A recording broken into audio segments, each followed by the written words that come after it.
안녕하세요, 여러분. 오늘은 가수 현진영 씨 이야기입니다.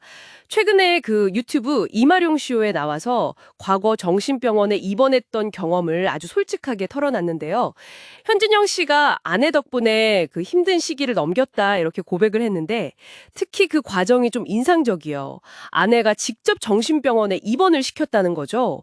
본인이 신의 한 수였다 이렇게까지 표현했는데 어떻게 된 일일까요?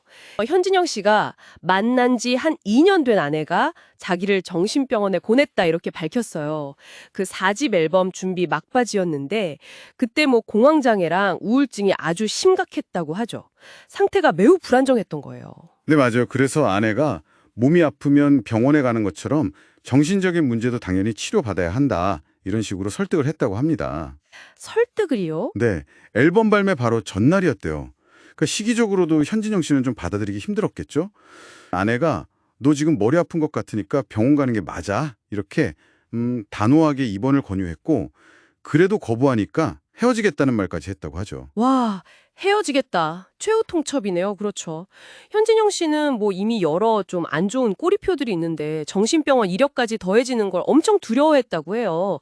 내가 여기 가면 그 꼬리표까지 달고 평생 살아야 하는데 아, 미쳤어. 뭐 이렇게까지 생각하면서 반발이 엄청 심했다는군요. 네, 그런데 결국 입원을 결심하게 됩니다. 그 결정적인 이유가 뭘까요? 기사에서는 아내를 너무 사랑했기 때문이라고 나와요. 근데 그냥 순순히 입원한 건 아니었고 조건을 하나 걸었죠. 조건이요? 네, 입원하기 전에 기자회견을 열겠다. 이거였습니다. 와, 그 상황에서요? 네, 그래서 병원하고 미리 이야기를 해서 마치 뭐랄까 강제로 끌려가는 게 아니라 자리가 스스로 치료를 받으려고 하는 것처럼 보이게 그렇게 상황을 만들었다는 거죠. 이야, 기자회견을 자청하다니 사실 좀 의외의 선택인데요. 정신적으로 어려운 걸 숨기려고 할 수도 있는데 오히려 이걸 공개적으로 알리겠다. 어떤 의도였을까요? 그 부분을 좀 생각해 볼 필요가 있어요. 이게 단순히 그냥 솔직하게 알린다, 이걸 넘어서 약간 상황에 대한 주도권을 자기가 쥐려는 시도, 이렇게 볼 수도 있거든요. 어차피 뭐 알려질 수도 있는 상황이라면 남들에 의해 알려지거나 뭐 추측성 기사가 나기 전에 내가 먼저 딱 발표해버리는 거죠. 아, 프레임을 먼저 짜는 거군요. 그렇죠. 강제로 끌려가는 모습이 아니라 치료를 위해 내 발로 간다, 이런 식으로요. 상당히 좀 계산된 전략이었을 가능성도 있습니다. 뭐 위기 상황이긴 했지만 대중의 시선을 상당히 의식한 행동으로 볼 수 있겠죠. 그 결과가 근데 정말 놀랍습니다. 입원하는 바람에 앨범 활동은 전혀 못했는데 이 기자회견 소식이 계속 보도가 되면서 오히려 앨범이 노출되는 효과가 네, 맞아요. 그래서 결과적으로 앨범 판매량이 엄청났다고 하죠. 그러니까 활동 없이 성공한 아주 특이한 케이스가 된 겁니다. 정말 예상 밖의 결과네요. 그렇죠. 이 사례는 참 여러 가지를 생각하게 만드는데요. 특히 그 당시 사회적인 분위기를 생각하면 공인이 자신의 정신건강 문제를 공개적으로 인정하고 치료를 선택했다는 점, 그리고 그 방식이 기자회견이라는 정면 돌파였다는 거.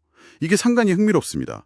뭐 시작은 사랑하는 사람의 어떤 강한 권유였지만 이걸 본인이 직접 발표하고 또 감당해 나가는 그 과정 자체가 대중의 관심을 확 끌면서 역설적으로 상업적인 성공까지 연결된 거죠. 정말 결과가 달라질 수 있다는 걸 보여주는 것 같습니다. 여러분은 이 이야기 어떻게 들으셨나요?